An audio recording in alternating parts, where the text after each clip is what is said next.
I'm Al Hunt. And I'm John Heilemann. And with all due respect to Donald Trump, two can play at that game.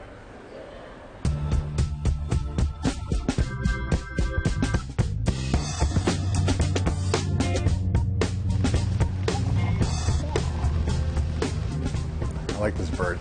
Not an eagle, but a good-looking bird. Happy National Lemonade Day, sports fans. In our lineup tonight, Joltin' Joe, Hampered Hillary, and Mary Matalin. But first, thump, thump, thump, Trump.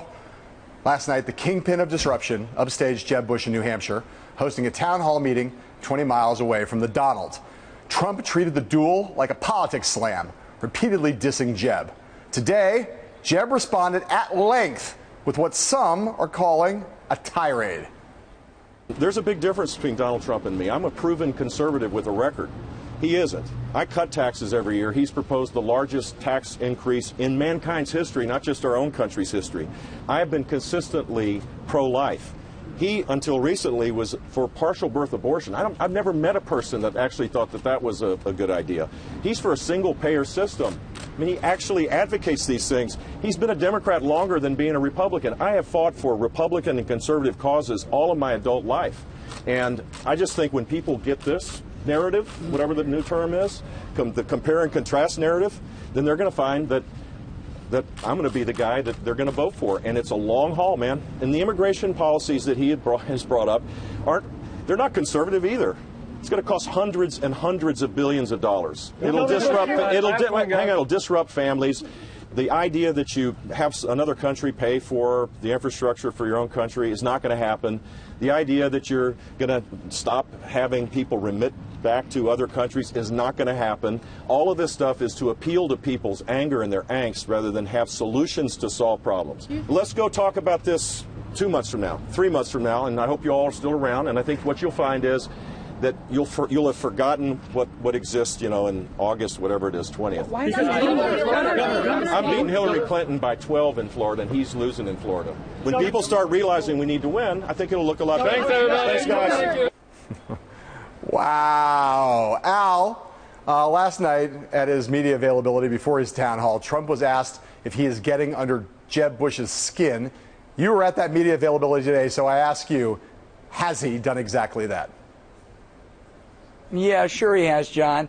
The Bush people, when you talk to them up here, say, look, this is a gift for us because we have a candidate who's been accused of being lackluster. This will energize him, and he'll be able to prove he's a conservative, in contrast to Trump. The problem, John, is everything that Jeb Bush said today at that gaggle after his appearance in Keene is correct about Trump, and it'll have just as much effect as the John McCain and Megyn Kelly comments did. He transcends it. This war, which Trump relishes and Bush sort of hesitantly goes into, Trump is fighting with an Uzi and Bush with a bow and arrow. It's an uneven match. Wow, that is an uneven match. Uzi, bow and arrow. Al, there's a bunch of things to say. First, we got to admit that last night Donald Trump was on fire at that town hall. And the split-screen images of Trump and Bush was, I'll use a different metaphor, the difference between Technicolor, in Trump's case, and black and white, or kind of grainy, gray black and white for Jeb. Trump is compelling right now. Bush is not. But I think the one thing that's true is that not only does Bush get to put on what they like to call the conservative uniform in respect to Trump, but he needs to put that conservative uniform on more generally in the party, where a lot of people suspect that he's a moderate. And so being able to say these things is good for Jeb, but boy, he's got to do it with a lot more heart and a lot less grim of visage than we showed in that town hall meeting today. Well, I agree. Jeb has to do that. But let me disagree with you strongly on Trump. That was a show. That was entertainment. It may be a Technicolor. It was substance-free. It was nothing but a bunch of demagogic lines. And at some point, I think that catches up to you. There was no content to Trump last night. Al, that man was pure gold last night. All right, moving on to the next topic. Say it is so, Joe. In a new Quinnipiac poll of 3 swing states, Joe Biden performs as well or slightly better than Hillary Clinton in general election matchups with Republican candidates, including Donald Trump. In Florida, Biden leads Trump by 3 points, while Clinton is actually behind the Donald by 2. In Ohio, Biden leads Trump by double digits, also better than Clinton does. And in Pennsylvania, the vice president trumps Trump 48% to 40%, again, better than Hillary. And there's a similar pattern in matchups against Jeb Bush and Marco Rubio. So, Al, I ask you, how good is this news for Joe Biden as he considers whether he's going to get in this race? And how bad is it for Hillary Clinton? Good and bad. John, you framed it exactly right. The strongest case against Joe Biden getting in has been, hey, you're not going to win. You'll embarrass yourself. You've been through it twice. You'll be a three-time loser rather than going out on a high. These polls have to be very encouraging. And if they feel that this email stuff is going to be drip, drip, if they watched Jennifer Palmieri yesterday, they have to be even more emboldened. I'd say, Al, we're going to agree on this more than disagree. Look, I mean, I think from Joe Biden's point of view, if he gets in this race, he's going to be running as an electability play. Right now, Democrats are worried about Hillary Clinton and her ability to perform well in the fall, given some of this baggage she has. These polls indicate that they have reason to worry. Biden is never going to be better than Hillary Clinton with the Democratic base. She's never going to be better with women, African Americans, Latinos. But what he can sell is the notion that he would be a stronger candidate in the fall against whoever the Republicans put up. And so with Joe Biden's looking at this, he knows that that's his play. I think to the extent that he is thinking seriously about getting in, these numbers encourage him a lot. And I got to say, Hillary Clinton, looking at the head-to-heads against Republican candidates, if I were her, these would worry me greatly. John, I couldn't agree more. I think we have to put in one caveat. I think we both have a great deal of affection for Joe Biden. It's hard not to. But let's remember, he's run before, and it's been less than sterling success. Well, there's no doubt about that. And I still think that when push comes to shove, Biden is less likely to get it. Less likely rather than more likely to get in. But as the clamor among establishment Democrats for an alternative grows louder, and as these numbers come in, he wants to run. In his heart, he wants to run. The things that are holding him back are the practicalities, and the heart may overrule the head as more of this data kind of flows in and he gets a chance to look at it. All right, let's move on. Today, in the daily womp womp, the bad week for Hillary Clinton surrounding her emails just gets worse. First, it was the press conference in the cloth. Then Jennifer Palmieri yesterday on our show. And today, Bloomberg Politics reports that U.S. law enforcement officials are investigating how classified material found its way into messages that members of Hillary Clinton's State Department staff sent to her private email address. That should be some nice beach reading for Hillary Clinton while she sets off on her vacation in the Hamptons. Al, this story, we've been on top of this. Our colleagues have been on top of this from the very beginning. But on a scale of incremental to monumental, how big a deal is this particular news break today? Incremental plus plus. I know John Walcott, one of the reporters, and I know how well sourced he is on that. Let me back up just for a second, though, and say that the Petraeus parallels, David Petraeus parallels, we have to point out something. David Petraeus, the former CIA director, gave classified information to his mistress. He gave it to someone. Yeah. That's a far more serious charge than even the worst case so far against Hillary Clinton. But this is a drip drip, and they don't seem to want to acknowledge it based on Jennifer yesterday. So I think, as I say, this is at least incremental plus plus. Yeah, I think it's halfway between incremental and monumental. Look, the Clinton spin on this is the FBI is only investigating the server to find out if it was secure. That's what they're saying. That's their current posture. This story directly contradicts that, and it says that the FBI wants to know how these messages made it on, how they got to her. The focus seems to be more on her aides who sent messages than on her at this point. But the questions for people around Hillary Clinton, is it possible that they were looking at classified material and then summarizing it and sending it to her to try to skirt the classification laws so that she could receive these things on the private server? All those things are troubling, both for the aides. They're troubling for Hillary Clinton. Again, it's not monumental, but it is not good. All right.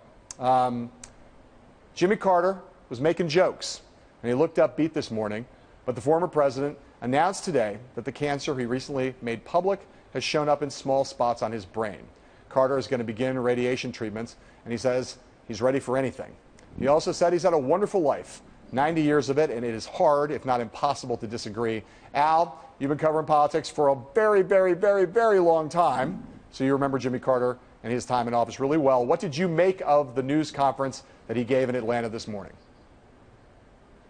Well, it was touching. My wife covered him as governor, John, so I really rely on her a lot, although I've known Carter fairly well. We were at an event with him a year ago, a play in Washington, sat right behind him. I couldn't get over how incredibly alert, sharp he is.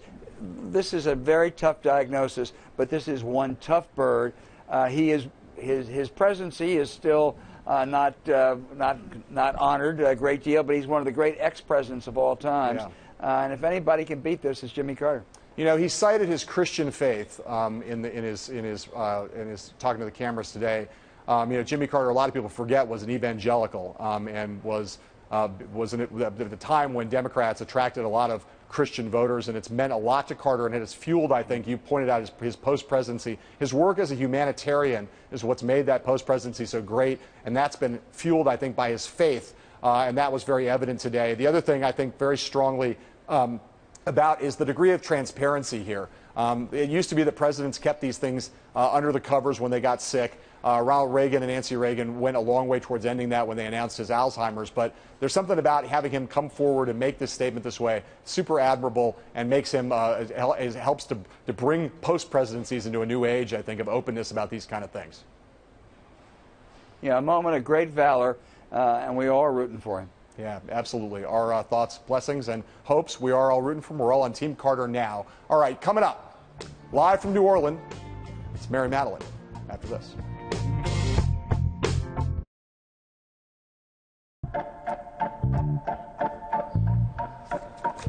Our guest tonight has two things in common with me. She loves Nolans, and she loves James Carville. Mary Matalin, thanks for coming back to the show. Mary, we're going to play a little sound for you right now. You'll recognize these voices. Take a listen to them, and then we'll have a little chat. Bush is totally in favor of Common Core. I don't see how he can possibly get the nomination. I don't think he represents the Republican Party, and his views are way out of the mainstream of what Republicans think. I mean, I think he's a stiff. I watch him. I think he's somebody that doesn't want to do what he's doing. And whether it's Donald Trump or Barack Obama, their rhetoric of divisiveness is wrong. Jeb Bush. I'm not a fan of Jeb Bush. All he does is push people that don't agree with him down to make his side look better. Jeb Bush is totally controlled by the people that gave him that money. You only empower bullies by ignoring them. You have to stand up to them. You know what's happening to Jeb's crowd, as you know, right down the street?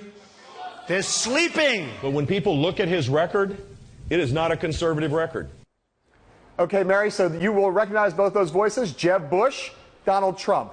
Their battle, their war of words now, pretty hot and pretty long running, is the center of the action on the Republican side. Who's winning that fight right now? Well, and I've been publicly supportive of the Trump candidacy, and there are three ways, though, to deal with him. One was to dismiss him or attack him, which is what the establishment did, which was wrong, because that then in turn dismisses the anger and the anxiety that's real in America. The second is to pander to him, which some of the candidates are doing, which is also wrong, because the Americans, those angry, anxious Americans, don't want Trump. They want the spunk, but the spunk is necessary but insufficient. The third way, which is what Bush did yesterday and increasingly, is to contrast his first principles, his policies, and his real record of reform in Florida, because when the rubber hits the road, that spunk has to turn into substance. And contrary, we're old, or we've been around for a while, let's say that.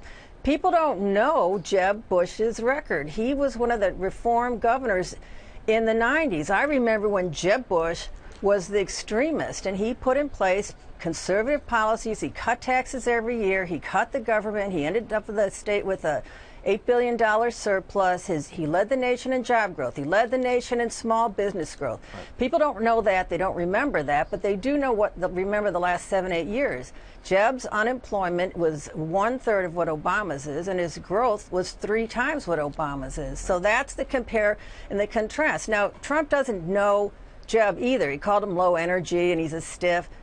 You all know that while Jeb is neither theatrical or theoretical, he is intense. He's mercilessly intense. He was the only one of the Bushes, with the exception of Mrs. Bush maybe, that scared me. He's a taskmaster, and he's not low energy, and I think it was a strategic mistake for Trump to poke him the way he did. And I think this match goes to Jeb, and it fits with his long-haul strategy. Right. And, okay, so at least we got a final ruling there. You think Jeb's winning the fight right now. Let me ask you, you said something along the way there about some candidates pandering to Trump. Who do you think's pandering to Trump not to their benefit?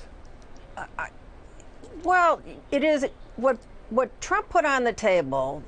What Trump took off the table is the presumption of the premise that y'all, the media and the chattering classes and us political junkies should set the agenda, or that we have to be politically correct. So those who are saying, yeah, I'm with Trump and I support his immigration, or I'm not going to name names, they know who they are. Those candidates who tapped into and understand that there's real anxiety and fear and frustration and anger in the country, not just at this Obama record, but at Republicans who have won 2 sweeping midterms. Right. We've ushered in majorities across the country, and nothing has changed. That's real. But Jeb is not part of that. He was not ever part of the D.C. problem. Right. He was a reform governor. People don't know that. They need to get that out. And these other governors and other candidates who also were not part of the problem, then everybody has to put their policies on the table. The benefit to Jeb is he has a real record. Mary, I want Al Hunt to jump in here. Al, go right ahead.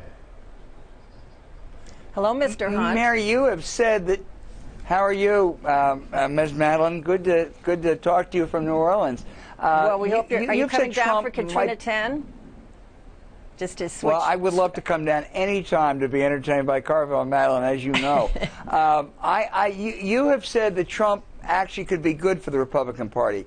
But, gosh, he calls Jeb Bush dumb. He says the Bush-Cheney Iraq War was a catastrophe. He dismisses the Rick Perry and Lindsey Graham and others as lightweights. Can that possibly be good for the Republican Party?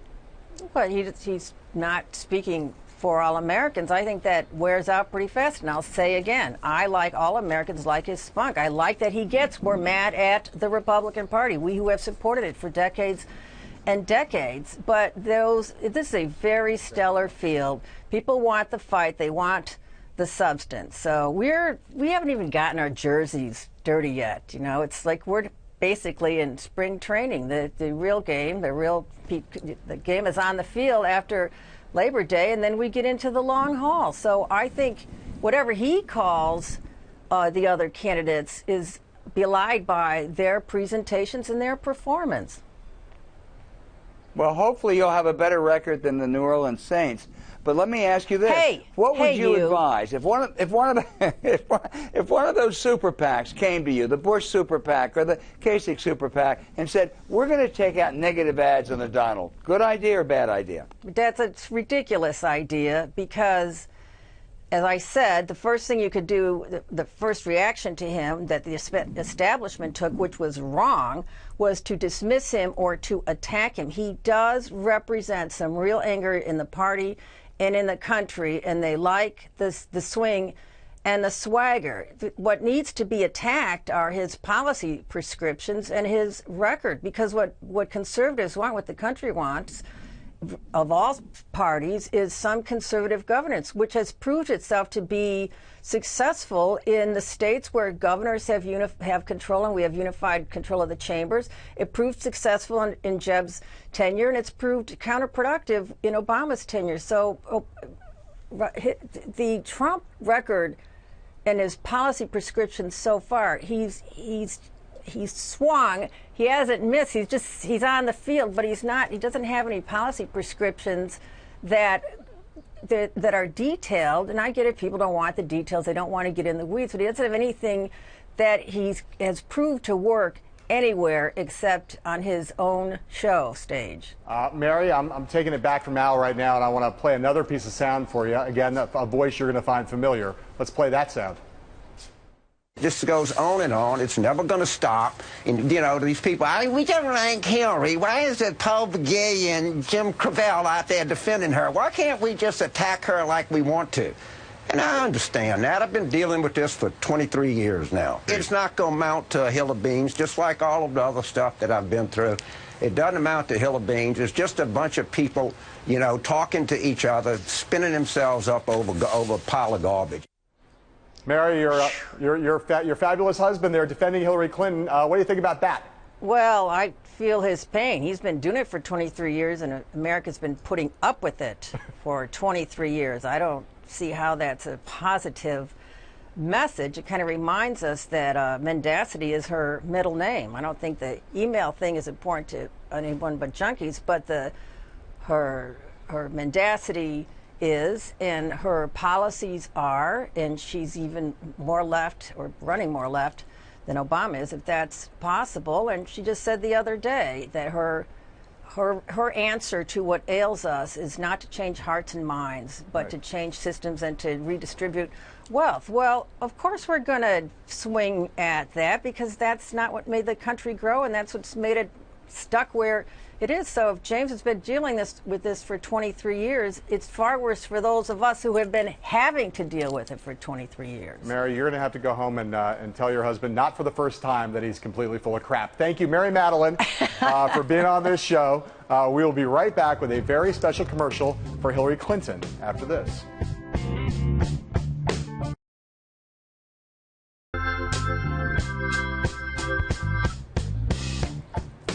Everyone's been talking about Hillary Clinton's press availability in North Las Vegas this week when she attempted to make a joke about wiping her personal server with a cloth.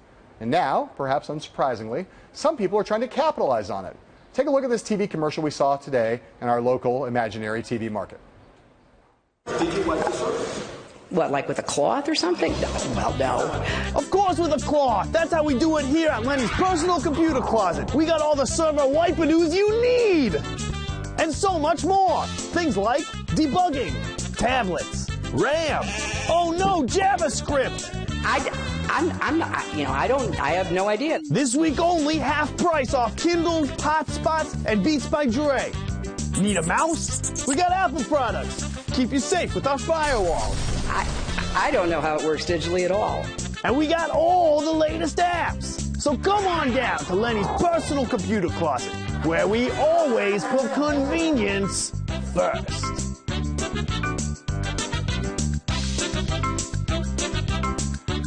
Good luck with that, Lenny. We'll be right back with more news about these nuts.